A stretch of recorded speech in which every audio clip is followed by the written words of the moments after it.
Ouais, bon, on va se demander avec vous comment sublimer le malheur, hein, puisque c'est votre travail de psychiatre.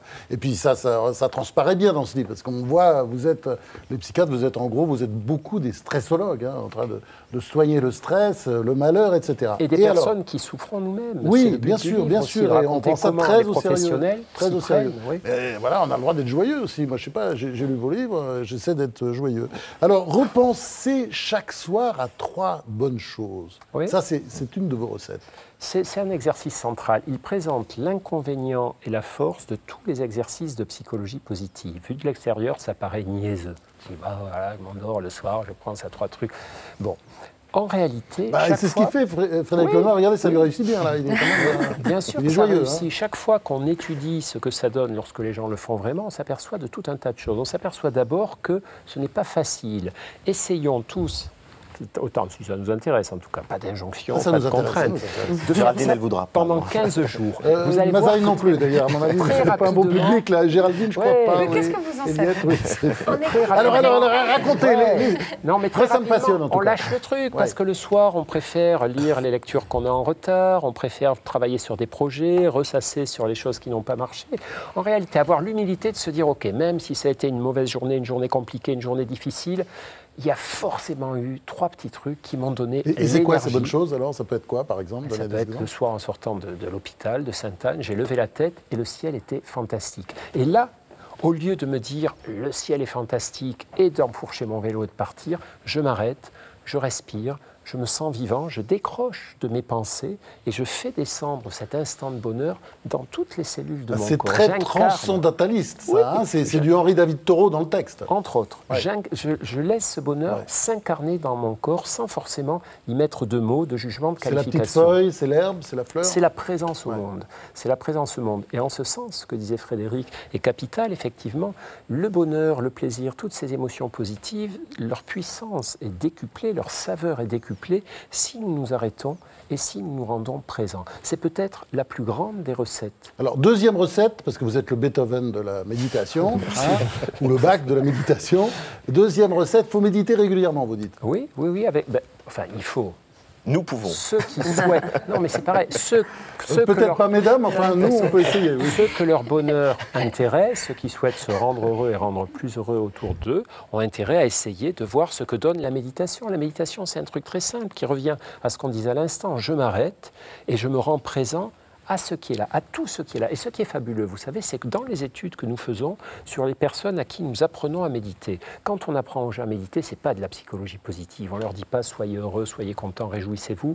On leur dit juste régulièrement « mettez-vous en contact avec le réel tel qu'il est ». Ses côtés harmonieux, ses côtés disharmonieux, ce qui est bon, ce qui n'est pas bon. Il suffit de traverser ses journées et son existence en étant présent pour que suffisamment de joie, de bonheur, de plaisir, par capillarité, on a ouvert un espace, si ça remonte, arrive à notre esprit, à notre âme et à notre cœur. Et ça, c'est le miracle de la méditation de pleine conscience.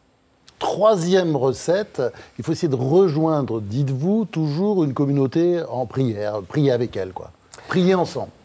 C'est le lien social. Le lien social, l'homme est un animal social, on est des minables. Biologiquement, on est des minables, on n'a pas de griffes, on n'a pas de cornes, on n'a pas de carapace, dans la nature isolée. On a appris la semaine dernière qu'on était des gribouillis. Oui, isolés, nous ne ferons pas grand-chose de bien, à la fois matériellement, concrètement, mais aussi psychologiquement. Notre cerveau a besoin du cerveau des autres, nos émotions ont besoin des émotions des autres. Et c'est pour ça que toutes les quêtes du bonheur exclusivement centrées sur la satisfaction de nos besoins, de nos attentes ou de nos désirs sont des impasses extrêmement vite, extrêmement rapidement. Nous devons, lorsque nous réfléchissons et travaillons à notre propre bonheur, intégrer ces notions de gratitude, ces notions d'altruisme, faute de quoi le moteur va très rapidement manquer d'essence ou tourner à vide. Nous aurons un goût de vide dans la bouche et dans l'esprit. Alors, Christophe André, je vais vous laisser maintenant entre les mains de Géraldine Mühlmann et vous avez de la chance. Je n'ai aucun mépris, en tout cas, pour ce type de travail sur soi que vous évoquez pour essayer d'aller mieux. Alors, j'ai lu le texte qui introduit ce volume que vous publiez et vous rendez hommage à Freud. Vous êtes psychiatre et vous dites à quel point la lecture des œuvres de Freud vous a marqué quand vous étiez plus jeune. Et c'est vrai qu'il y a une sensibilité à la souffrance des humains qui est extraordinaire chez Freud, et une envie de les soulager au maximum. Alors par ailleurs, vous êtes très énervé par et on peut vous comprendre franchement, par on va le dire vite, une psychanalyse lacanienne un peu dogmatique et froide, mais ça ne vous empêche pas, c'est votre spécificité, d'avoir un rapport, dites-vous, à Freud, et je pense qu'on peut l'entendre. Une dette, bien sûr. Mais alors du coup, voilà, je vais me permettre de vous poser cette question. Il y a quand même quelque chose dans votre démarche qui est très éloigné de Freud, et notamment du Freud de la dernière partie de sa vie, qui est véritablement obsédé par une question qui sans doute l'empêche, lui, d'être assez heureux, et qui le rend assez sceptique sur le bonheur des humains. Non, pas du tout. Pas du tout. Justement, je pense que la question centrale... Tout est sexe. Non, pas du tout. Je ne suis pas d'accord. Je pense qu'à partir des années 20, la question centrale chez Freud est celle de l'agressivité. Et l'agressivité des humains, les uns vis-à-vis des autres, et l'agressivité vis-à-vis de soi, donc le caractère destructeur des hommes et autodestructeur. Évidemment, c'est un vrai problème, quoi, par rapport à l'objectif du bonheur. Et j'ai l'impression, qu'en vous entendant, et encore une fois, sans aucun mépris pour les choses que vous dites, pas du tout. Mais non, parce que tout à l'heure, on s'est fait accuser d'avoir du scepticisme, etc. Je trouve juste que là, ce que vous dites n'a plus rien à voir avec l'état d'esprit de quelqu'un comme Freud.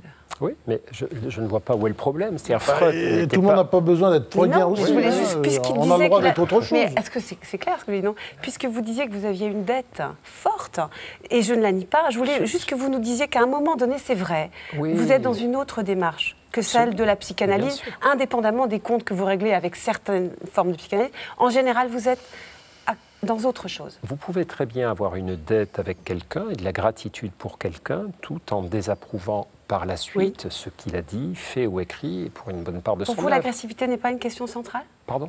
La question de l'agressivité n'est pas une question centrale et problématique? À mon avis, pas comme Freud l'a décrit. Freud voyait l'être humain comme un personnage d'abord profondément, primitivement agressif, et a sous-estimé de manière considérable notre fibre altruiste. De récents travaux, de récentes réflexions sont en train de remettre profondément en question. Enfin, vous voyez l'état du monde. Je vois l'agressivité est quand même flagrante. L'état du monde n'est pas une preuve suffisante. L'état du monde n'est pas une preuve suffisante. On peut aussi, à contrario, montrer que depuis que le monde est monde, il y a quand même, malgré tout, de moins en moins de violence. Il y a quand même, malgré tout, de moins en moins d'agressions, homicides. Par chaque année, toutes les personnes qui tiennent le compte des horreurs, des violences... Oui, le 21e siècle a mieux commencé que le 20e siècle. Si mais enfin, c'est pas la comptabilité qui va prouver l'absence. Oui, mais ça a mieux commencé quand même. En tout cas, elle remet en question cet argument qui est de dire « regardez l'état du monde », ça prouve à quel point Freud avait raison en disant l'humain est profondément et originellement agressif. Surtout, j'ajouterais juste une chose, surtout que l'état du monde n'est pas le spectacle médiatique du monde. C'est-à-dire quand vous voyagez dans le monde, y compris dans plein de pays pauvres, vous voyez un tas de gens qui sont plutôt heureux, épanouis, qui vivent en harmonie. Il n'y a pas que de la guerre, que de la violence partout. Ça, c'est évidemment la perspective que nous voyons dans les médias, qui est normale. Et on est là pour nous dire ce qui ne va pas et pas ce qui va bien. Mais il y a quand même beaucoup plus d'individus qui sont bien dans le monde que d'individus qui vont mal. De toute façon, je crois qu'il est très difficile justement de comptabiliser le bonheur ou de le comparer à la somme de malheurs dans l'histoire. On peut tout aussi bien dire que le XXe siècle a été extraordinairement beaucoup plus violent que le XIXe. Par conséquent, il n'y a pas d'évolution vers le progrès de ce côté-là. Moi, ce qui me frappe dans ce type d'analyse, c'est plutôt l'absence du terme, et peut-être est-ce dans le livre, c'est pour ça que je vous pose la question, aussi ce qui fait quand même la caractéristique humaine moderne, c'est-à-dire la liberté. Et la liberté n'est-elle pas, selon vous, aussi quand même un obstacle, mais un obstacle pour le coup positif à cette recherche de bonheur, parce qu'après tout, la liberté, c'est ce qui fait que nous sommes autre chose, plus, davantage, et je dirais tant mieux que notre recherche de quiétude, de joie, de rapport positif au réel. Qu'est-ce qui serait fait de grand dans le monde si tout le monde n'avait recherché que la satisfaction et le bonheur? Je ne crois pas grand-chose. Bien sûr, mais là encore, je pense que ce débat est biaisé. C'est pas gentil pour Frédéric Lenoir, qui fait quand même des livres qui marchent très bien. Je parle des grandeurs historiques et politiques, pas des livres. Le débat est biaisé avec le bonheur dès qu'on est soit dans la hiérarchie, le bonheur est moins bien que la joie, etc., soit dans l'exclusivité. Il y a, et Frédéric le disait, je crois tout à l'heure, d'autres objectifs que la recherche du bonheur. Il y a effectivement l'aspiration à la justice, l'aspiration à la bienveillance, à la gratitude. Donc le bonheur n'est pas un objectif exclusif qui a écarté tout le reste. On peut parfaitement souhaiter être heureux, être conscient de la violence du monde. Et ce qui est intéressant par contre, c'est qu'on s'aperçoit que le bonheur est une force. Lorsqu'on fait des tests en psychologie sociale, où on regarde, après avoir induit de la bonne humeur, qui n'est pas forcément du bonheur, mais quand même des émotions positives chez des volontaires versus les mêmes volontaires ou des gens comparables chez qui on a induit des émotions négatives, on s'aperçoit qu'ensuite, quand on les met en situation d'aider d'autres personnes, ceux qui sont de bonne humeur aident plus facilement que ceux qui sont crispés dans le ressentiment, etc. Donc ça veut dire quoi? Ça veut dire que le bonheur peut aussi être une arme pour changer le monde et non pas une sorte d'opium moderne du peuple qui ferait qu'on ne s'intéresse plus à ce qu'il y a autour de nous. Eliade Abécassis.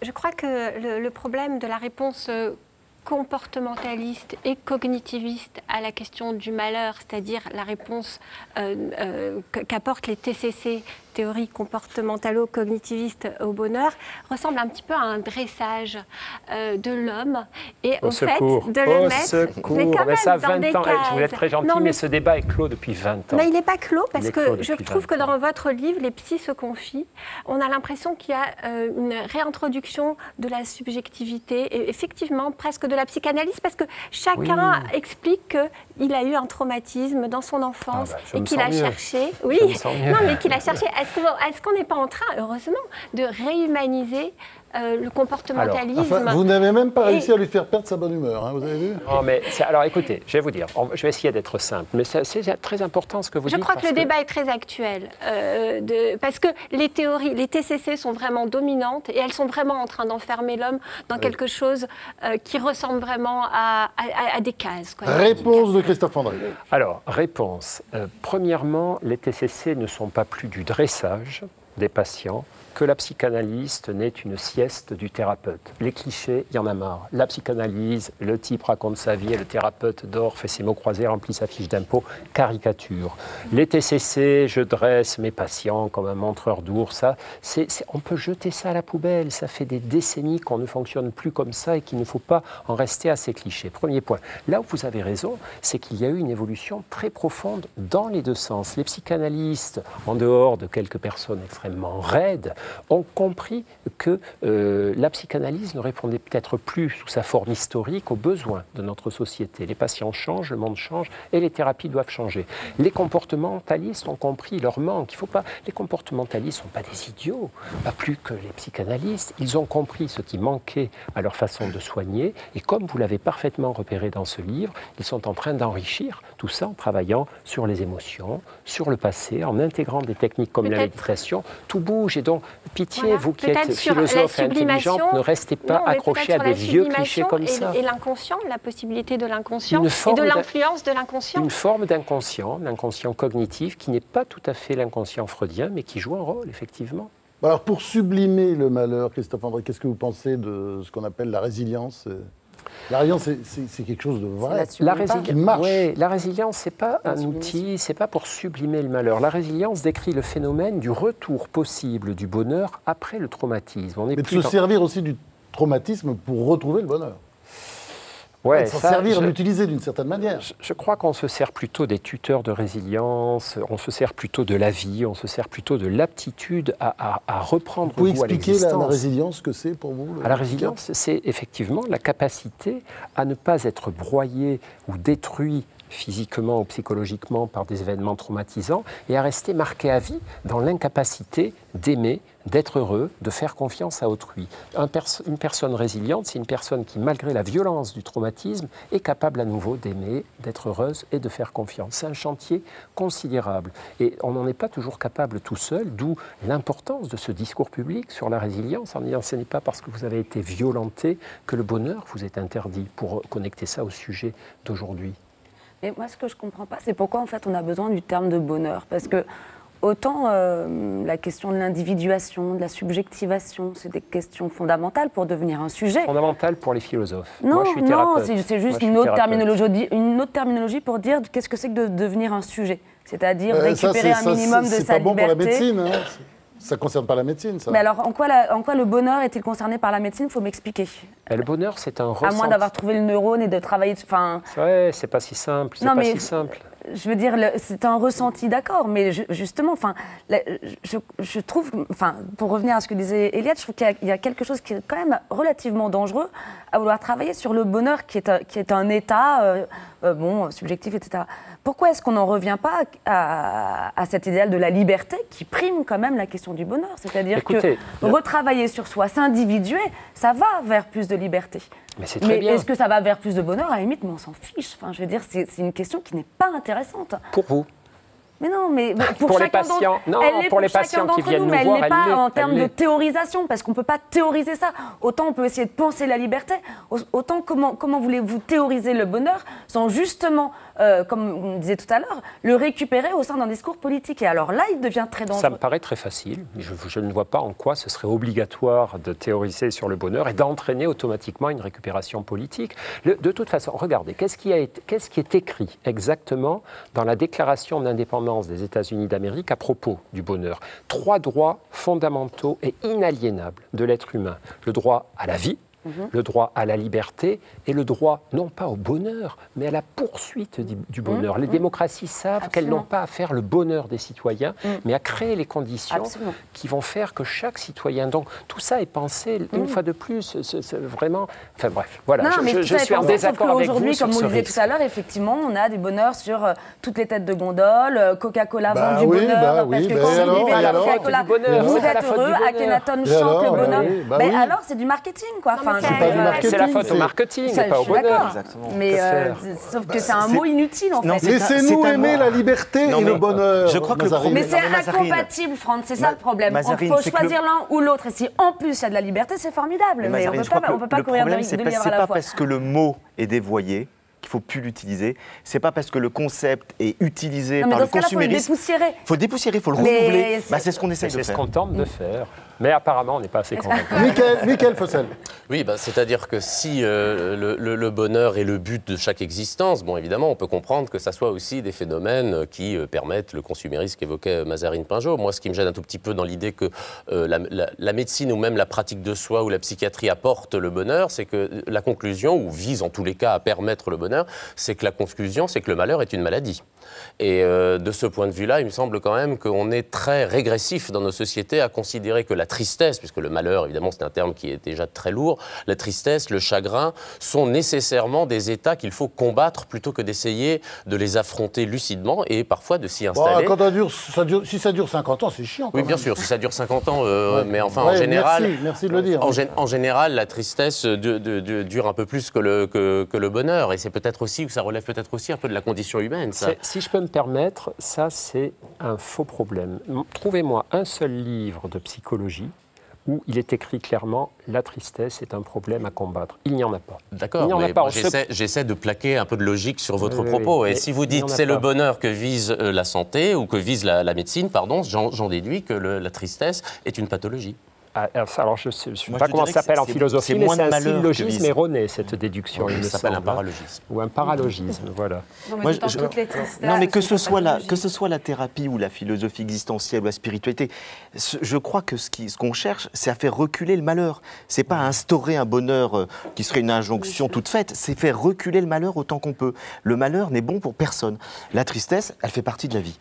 J'ai une amie qui est décédée il y a 6 mois, j'en ai pleuré pendant 3 mois. Voilà, c'est bien. C'est la vie, on est triste. Et en même temps, il ne faut pas s'installer et cultiver cette tristesse. Parce que là, on tombe dans le malheur. Il ne faut pas tomber dans la mélancolie, voilà. Nous sommes bien d'accord. C'est pour ça que je pense qu'il n'y a pas de mal à essayer de cultiver quelque chose qui nous permet de faire reculer le malheur et non pas d'éliminer la tristesse. Mais ce qui fait reculer le malheur aussi ne se situe pas seulement au niveau individuel. Ce qui fait reculer le malheur, c'est la prise en conscience des injustices du monde qui fait qu'on va le combattre tel qu'il est. Et c'est ça l'intérêt de la tristesse. Ce n'est pas la tristesse pour s'y installer. C'est la tristesse en tant qu'elle est, ou le chagrin, en tant qu'il nous met aussi en situation de voir qu'il y a du scandale dans l'univers, qu'il y a des choses, ou dans l'univers ou dans la société, qui méritent d'être combattues ou consolées, justement. Bien sûr, alors, la tristesse nous met en situation d'empathie, mais je dirais que la joie ou le bonheur nous met aussi en situation d'engagement.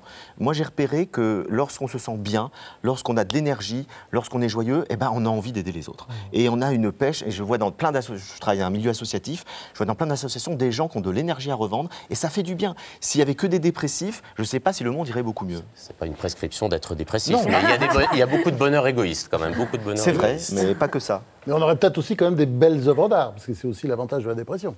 Hein, mais grands créateurs. Moi, je vais vous dire, pas nécessairement, mais quand c'est un peu vrai. Pas nécessairement. C'est un peu vrai. Moi, je me souviens quand j'étais adolescent où j'ai eu une succession de malheurs amoureux.